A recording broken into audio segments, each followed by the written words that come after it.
Le coût de la vie augmente, tout augmente, c'est la flambée des prix. De plus en plus de personnes n'arrivent pas à joindre bout, ne s'en sortent pas. Alors je vais vous donner 3 clés pour créer davantage, je dirais, de liberté financière. Restez avec moi.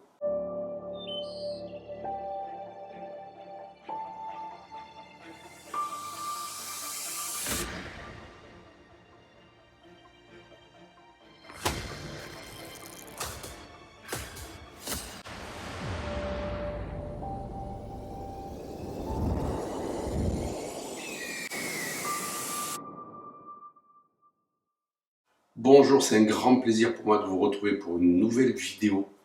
Si c'est la première fois que vous arrivez donc sur mes vidéos, donc n'hésitez pas à cliquer sur le pouce, sur la cloche, à vous abonner à ma chaîne. Les temps financiers sont de plus en plus durs, et oui, tout augmente. Vous avez vu le prix de l'essence par exemple, c'est incroyable. Et donc beaucoup de gens n'arrivent plus. Moi je le vois tous les jours, plein de gens me disent mais j'aimerais prendre des formations, mais malheureusement je n'ai pas les moyens financiers. Et donc je dirais, c'est une souffrance que de vouloir certaines choses qui quelque part nous permettraient de progresser, comme une formation bien entendu, et de base en avoir les moyens. Alors beaucoup de personnes diront oui, mais il faut se contenter de ce qu'on a, mais si la frustration, je dirais, est toujours au rendez-vous, c'est pas forcément la solution. Si je vous parle de ce thème, en fait, c'est qu'il me parle tellement, ce thème. J'avais une relation, mais alors catastrophique à l'argent. Catastrophique, je vais vous dire pourquoi. Parce qu'en fait, j'étais dans une famille où il y avait peu de moyens. Et je voyais mes parents galérer. C'était un tracas, un souci quotidien pour eux. Et donc, j'ai été imbibé de cette atmosphère. Et donc, ma relation à l'argent était difficile. Et en fait, on va avoir 2 choix, je dirais, par rapport à cette situation que l'on vit actuellement. Soit, on attend que se produise un miracle, on attend que l'État baisse les prix, on attend que l'État monte, je dirais, les salaires. Il faudrait peut-être qu'il les double, voire, et donc on attend que quelque part, quelque chose se déroule et que le salut vienne de l'extérieur. Je ne crois pas que ce soit la meilleure des solutions. Pourquoi? Parce qu'on voit bien qu'en fait, ce n'est pas à l'État d'aller créer notre abondance financière, et on peut toujours se plaindre de ce que l'État fait ou fait pas, et il ne s'agit pas d'aborder de politique à ce niveau-là, parce que de toute façon, quel que soit le gouvernement, on est bien d'accord, ils ne vont pas quelque part créer notre abondance financière. Ce n'est pas leur rôle. Chacun doit créer son abondance financière. Et en ce qui concerne ce point-là, je vais vous donner 3 clés que j'ai appliquées et qui m'ont permis de changer mon rapport à l'argent. La première clé, c'est de pacifier l'idée qu'on a de l'argent, de pacifier la relation à l'argent. Quand j'étais enfant, moi j'entendais mon père qui disait tout le temps que les gens qui avaient des belles voitures, c'était des gens qui n'étaient pas honnêtes. Et donc dans mon cerveau, qu'est-ce qui s'est créé? Si un jour j'ai une belle voiture, je vais entrer dans le clan des gens pas honnêtes, dans le club des gens pas honnêtes, et je vais être jugé par mon père. Bien entendu que ce n'était pas conscient cette histoire-là, c'était complètement inconscient. Mais quoi qu'il en soit, je me limitais dans mon abondance. Et beaucoup de personnes ont des idées sur l'argent. L'argent c'est sale, l'argent ça pervertit le monde, l'argent ça pourrit les relations, etc., etc. Il faut comprendre qu'en fait l'argent c'est un outil, c'est un moyen. De la même façon qu'un scalpel est un outil, et entre les mains d'un serial killer peut tuer des gens, ou entre les mains d'un chirurgien va sauver des gens, l'argent n'est qu'un outil. Mais en fait, l'argent, il a cette capacité, je dirais, de faire grimper, de faire augmenter la part sombre que l'on a en nous. Ça veut dire que si vous êtes quelqu'un de foncièrement altruiste, même si vous accédez à l'argent, il n'y a pas de raison que cela change votre tempérament. Par contre, si vous êtes quelqu'un d'envieux, de jaloux, de foncièrement malhonnête quelque part, si vous accédez à l'argent, il est évident que ça va mettre à jour cette part d'ombre. Et en fait, l'argent, effectivement, est un catalyseur de ce que l'on est intrinsèquement. Et donc, on a souvent tendance à croire que les gens qui n'ont pas d'argent sont des gens super, les gens qui ont de l'argent sont des enfoirés. c'est vraiment caricatural. Il y a beaucoup de personnes qui ont beaucoup d'argent, qui œuvrent effectivement pour des œuvres caritatives, qui vont donner de l'argent à des startups, etc., etc., donc qui œuvrent pour le bien des gens. Et de la même façon qu'il y a des gens qui n'ont pas d'argent et qui sont quelque part peu fréquentables. Donc c'est vraiment caricatural de mettre dans des cases comme ceci, de cataloguer les personnes. Donc pacifier sa relation à l'argent, c'est déjà enlever, du moins dépasser, toutes les croyances erronées que l'on a par rapport à l'argent et surtout par rapport aux personnes qui ont de l'argent. Et moi je connais personnellement des gens qui ont beaucoup d'argent et qui font de très belles choses autour d'eux. Donc bien entendu qu'ils en profitent pour leur confort, pour leurs moyens. De la même façon qu'il y a des gens qui font n'importe quoi avec l'argent, bien moi je connais des personnes qui font vraiment de belles choses et qui œuvrent pour les autres.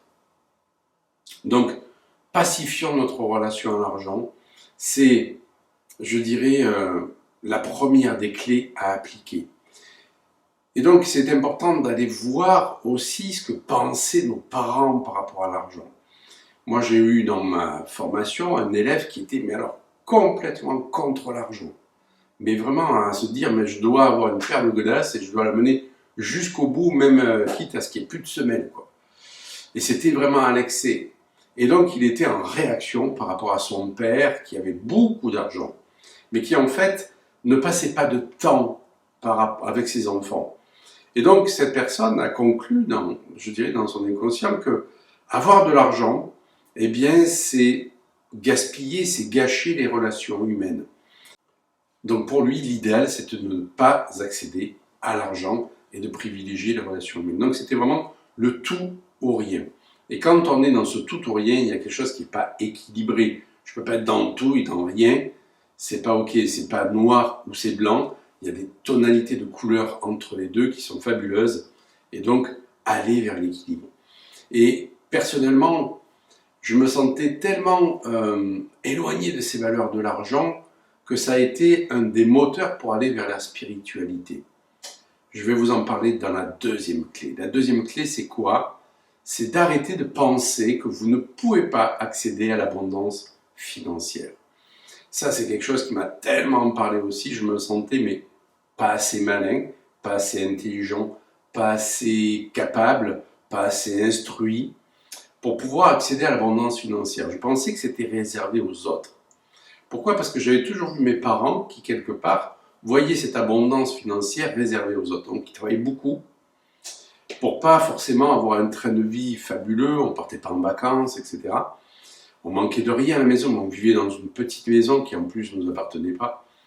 Mais bon, c'est de l'histoire familiale, mais pour dire que j'en ai conclu que je ne pouvais pas accéder à l'argent. C'était mon système de croyance. Et pour donner réalité à cette croyance, qu'est-ce que j'avais fait? Eh bien, je suis parti plus vers le spirituel. Mais ce spirituel où quelque part on renie l'argent. On se dit que on est spirituel, ben on est vachement mieux en fait que ces gens qui sont tant attachés au matériel. Et donc je caricaturais bien entendu les matériels dans des gens pas bien et les spirituels dans des gens super bien. Encore une dichotomie, encore une séparation. Et donc j'avais bien entendu complètement faux. Pourquoi? Parce que notre, je dirais, un de nos rôles sur Terre, c'est aussi de combiner, de marier cette spiritualité avec la matérialité.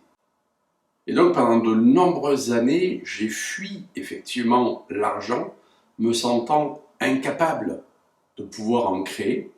Et donc je regardais les autres faire ceci, je les admirais, je les enviais, je restais sur la touche en me disant que ben moi, j'en étais pas capable. Jusqu'à ce qu'un jour, eh bien, je change ceci.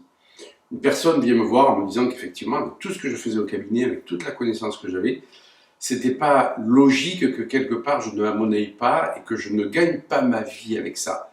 Et ce qu'il m'a dit, ça a été un éclair pour moi. Et je me suis dit, mais waouh, il a raison. Je passe des années à, je dirais, à me former, à toujours apprendre davantage, à appliquer ceci, à permettre à des gens d'aller mieux. Et quelque part, oui, je fais payer ma consultation, mais ce savoir-là, je peux aussi le transmettre, le monnayer quelque part, pour permettre à d'autres personnes d'aller créer aussi de l'abondance financière et d'aller créer de la valeur ajoutée.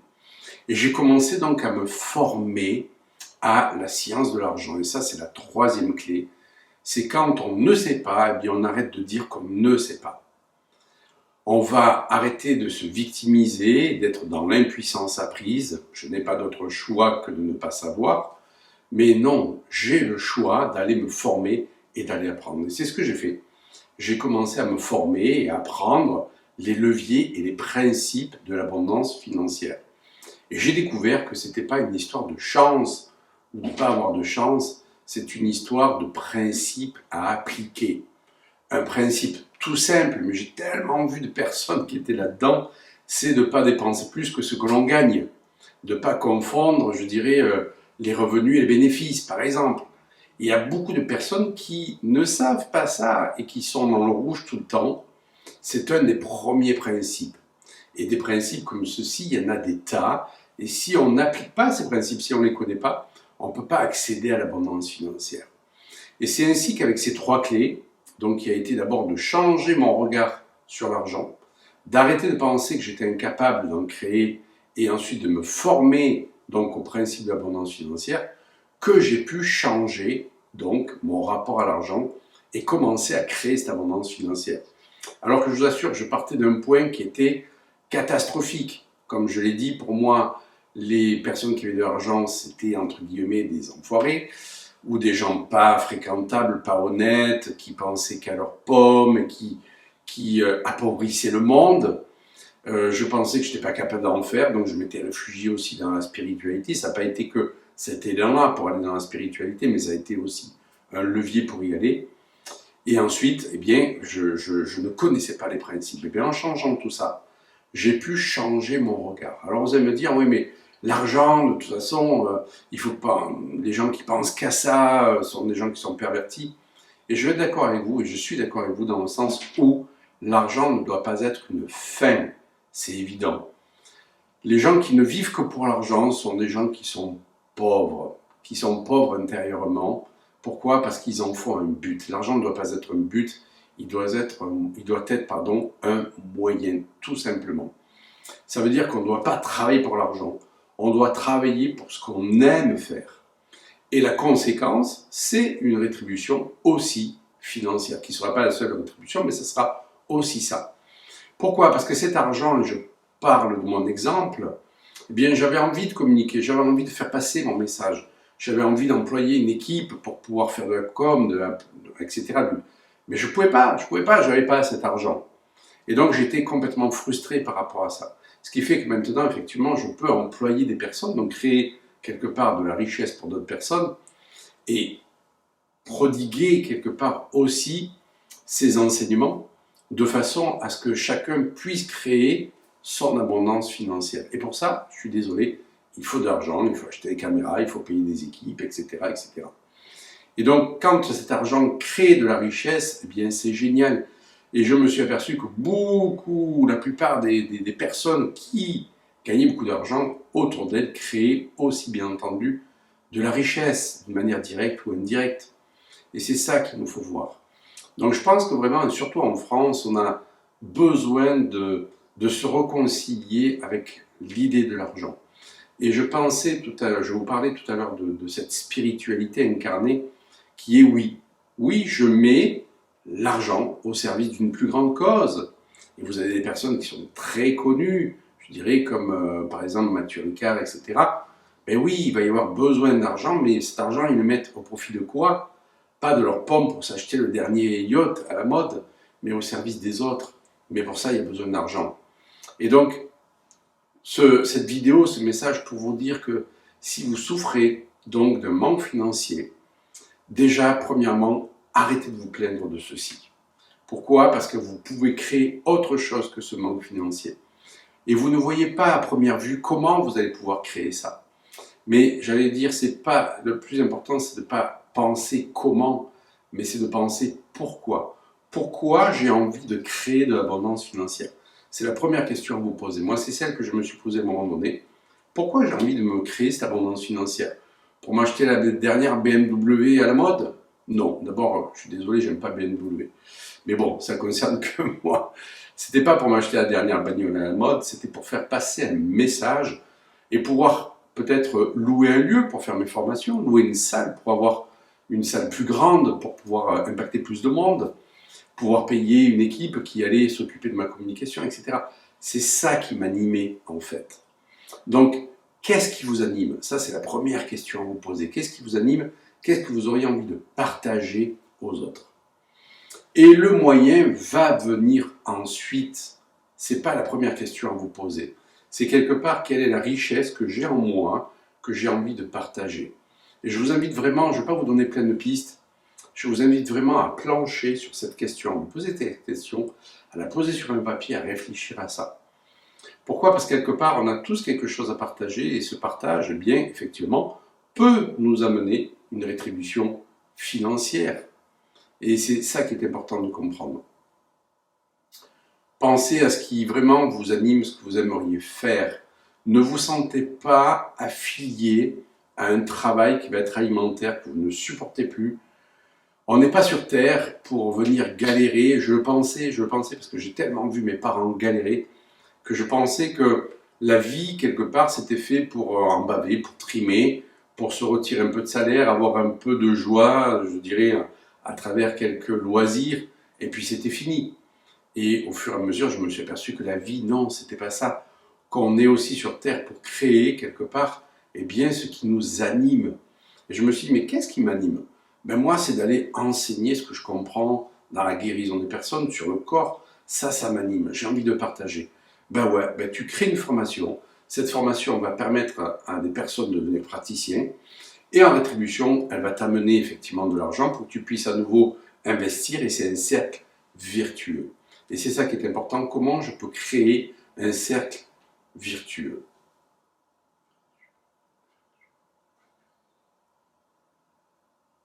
C'est comment je peux créer un cercle vertueux.